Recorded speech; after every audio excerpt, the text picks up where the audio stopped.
কাছে একটা ইনফরমেশন যেটা এখানে মানে এটা একটা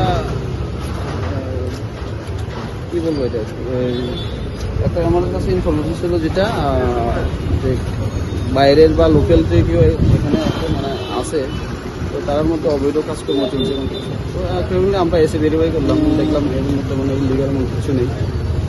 এটাই আমার কজন ছিল রুমে? আপনারা তো রুমে ঢুকলেন, আমরা 4 জন পেলাম রুমে। তারা কি রেজিস্ট্রেশন করে ঢুকেছে না আছে রেজিস্ট্রেশন সব কিছু মেনটেন করা আছে। এই হোটেলটা সম্পর্কে একটা অভিযোগ আছে, সেখানে অবৈধ কিছু ব্যবসা এবং যুব ব্যবসার কাজ চলে। আপনারা কি সেটা জানেন? মানে এই ধরনের কোনো না সেরকম ইনফরমেশন এখন অব্দি আমাদের কাছে নেই। থাকে আমরা একটু অ্যাকর্ডিংলি অ্যাজ করলাম আমরা লিগ্যাল অ্যাকশন। এখন কতজন ভিজিটর এই হোটেলে বসবাস করে? এখন আমরা টোটাল পেয়েছি 6 জন পেয়েছি। ঠিক আছে, 6 মানে 6টা বুকিং? না 3টা রুমে 6 জন পেয়েছি।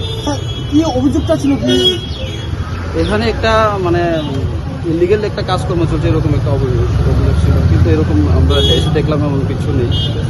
এখন সব ঠিকঠাক আছে? ওকে আছে, ঠিক আছে।